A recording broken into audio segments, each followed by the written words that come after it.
guys, welcome to my channel, Homemaker-in-Progress. Today is going to be a little cook with me, try some fun, trendy things that are happening right now on Instagram, but I thought I would try them out to see, are they actually good? Are they actually worth it? Should you try it? And also, I hope that these things are encouraging, that when you watch these, it feels like you can do it too, and it's not just some unattainable homemaking lifestyle. So come along with me today as we do a little cook with me. So I'm going to be making a oyster creamy potato soup. So I'm going to start with the basics, which is just chopping up my onion to begin with. And I used to have a really, really hard time chopping up onion. I would cry, literally cry. And I don't know if it's because I'm doing it more, but I'm starting to get over that. Unless it's like a really strong onion, I don't have that issue anymore. So glad that that's not a problem. Also, is it just me, or is cutting an onion actually not really that easy? Like you're trying to hold it together, don't want it to fall apart, try to keep it straight. That way you can actually get it.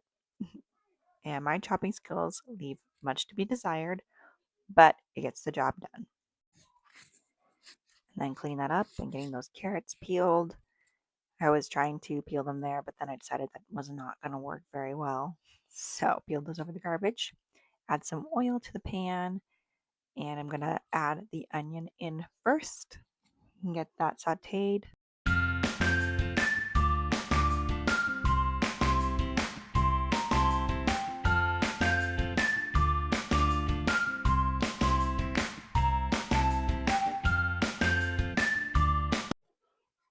Chop up those carrots.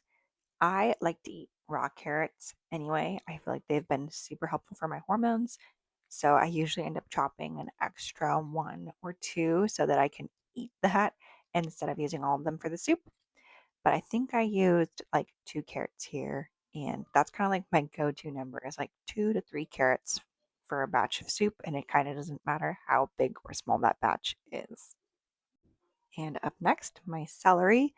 I think that these, if you have onion, carrots, and celery, you've got the base for a soup, and you can pretty much do whatever kind of soup you want. But if you've got those three, you can at least make a soup, which is why I think that it's really good to have those basic ingredients on hand because they do last for a while compared to other vegetables, and you can use them as you need to. So I've got that in the pan, just going to saute those up. Then I add my potatoes. I am using golden potatoes here, but you can use whatever potatoes you want. Then I add some water, and normally I would like to use a broth or a stock here, but I'm out again, so I'm just using water here, and honestly, it works fine too. You might not get as rich of a flavor, but it still gets the job done. And then just make sure you season really, really well. So for seasonings, I like to keep it pretty simple at first, which is like salt and pepper. And you probably add more salt than you think, but I've also made the mistake of adding too much. So don't add too much, whatever that means. And pepper too.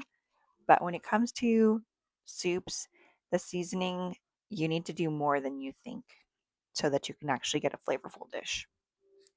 And I added thyme and oregano also, and then just let that all mix together and simmer for a little while so those flavors come together and meld and just flavor everything the way that you want it to. And I thought that this would be kind of fun to try, which is a roux. And I typically don't do roux, but for the sake of this, I was like, hey, I'll try it and see if what it's like. Basically, it's just butter and flour, and that gets you that like crumbly mixture. And then I added milk to this, so it's going to mix all together, and you're going to get like a thick sauce basically that you're going to add to the soup.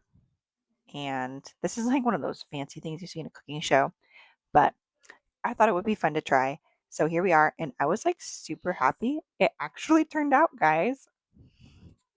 So then I'm adding that to the soup. And yes, right now it probably doesn't look super appealing, but once it all gets mixed in there and cooked together, it looks much better. So I was so happy that this actually turned out. because this is not something I do very frequently. And I was realizing afterward that you can pretty much use that same thing for like scalloped potatoes, or if you're going to do gravies or sauces, you could definitely use that sort of the flour and butter to thicken those. Then just simmer, simmer, simmer. And while that was simmering, get some Parmesan cheese shredded up and add that to the soup. Parmesan cheese is so good and it's so versatile. And I love that you can add it to soup, you can add it to pasta, you can add it to salad, really whatever you want, I guess. And it's yummy. It adds flavor for this kind of like creamy soup. It helps to like thicken it up a little bit. And also, Parmesan is like super high in protein and salt. So you're just going to get those like really great additions for. I know Parmesan is not super cheap, but you can use a little bit of a block and it can go a decent way. So if that helps, hopefully. And then because this is oyster soup, I'm going to add some canned oysters to this. I started eating oysters like maybe a year or 2 years ago. And honestly, the flavor of them, just regular, not my favorite thing. And the texture is a little bit wonky. So the way that I like to eat them is I do them in the soup. And that's optional. You definitely don't have to if you don't want to. But I like to eat oysters for their health benefits. So that's why I'm adding them here. And they are actually pretty good in this soup, even if the flavor of the oyster themselves is still making that word up, by the way. So once you let that all simmer together and come for maybe 5 to 10 minutes, then that's ready to eat. And once all the vegetables are soft too. So at this point, this soup took me like 20 minutes to make. So it can be really, really simple. It does not have to be complicated. It can be so easy, and you can just put these things together. They're probably things you already have in your fridge or pantry. Then, of course, I love spinach. So here I am adding some spinach to my soup. Spinach, definitely, if you're going to add it to a soup, do it at the end. And it's a great topper sort of thing. And also has great health benefits as well. So go ahead and add spinach to your soup if you have some. And if you have other meals that you're making, add spinach to those too. It's an easy way to add a veggie, and it does not to add a lot of work or like thinking or prep. So it's an awesome thing. And then I ate this for lunch today, so just gotta add that to my bowl. And it was a yummy, warm, nourishing soup. So go ahead and give it a try. It's a great option. And if you don't want to use the oysters, or you don't want to use a specific vegetable, try something different and see if you like it also. And not because I needed to, but just for funsies, I tried the whipped honey that I've been seeing on Instagram. And I don't know if I did it wrong, but it didn't turn out as whipped and fluffy as I was hoping. So let me know what I did wrong, guys, and if there's a better way. Because look at this. It's like caramel. It didn't work. And then I have been wanting to try the like homemade Reese's basically. And I kind of didn't make those, but it was still really yummy. So anyway, basically I have maple syrup, and then I added cottage cheese and some of this PB Fit peanut butter powder. And then I also added peanut butter to this as well. And I blended that all up and basically made like a peanut butter pudding. Once that was all blended up, I added it to a container so that I could put it in the fridge once it was all ready to go.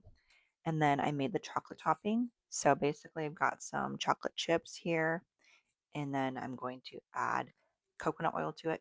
If you don't know, once you add the coconut oil to it, that kind of gives it the sheen and helps when it gets hard to actually get kind of crusty almost. Think like dip cone chocolate. So this actually did not melt enough the first time, so I had to melt it again. So I would say about 45 seconds here in the microwave.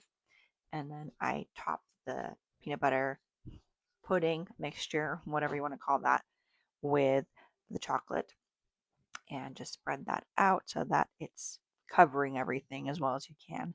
Since my pudding wasn't already chilled, which would probably be a good step to do before you add the chocolate, it kind of mixed a little bit together, although the finished product was totally fine. And then I thought it would be fun to add some sea salt to here. So this is after it's been chilled for about an hour. And I actually had a really hard time cracking this. I did not do that for the sake of the video. Okay, guys, I'm trying the cottage cheese peanut butter chocolate concoction that I've seen on Instagram. And let's see how it tastes.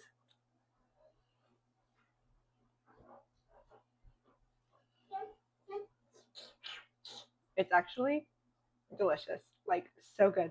So worth the hype. I think you should try it. So thank you so much for watching Homemaker in Progress today. And I hope that as you come along with me, that we get to learn that homemaking is a progression. It's not something that we just learn once and are done. It's something that we can get better at. And if we want to be able to take care of our homes and our families well, that we keep learning new things about how to do it better and more efficiently, and also with more joy and love in our lives for both ourselves and also our families. And I want to set my channel apart by saying that it's not about being perfect. It's about being consistent. It's about showing up. It's about trying, and it's about getting better each and every time. And when I started cooking, when I first got married, I was not a good cook. And I have made some really gross things in my time, but I'm learning, and that's the important part. And I feel confident that I can make dinner that tastes good and that my family is going to like and that nourishes us. And that's really a wonderful thing. It takes time. And along the way, I've added new things. I've learned how to make pasta from scratch, which is a fun skill. I've learned how to make different desserts that I did not know how to make before. I'm famous for my pie, by the way. So maybe I'll have to make a video of that sometime. And those are things I didn't know how to do before, and now I do. But I didn't always know those things. And there are things that I'm still learning.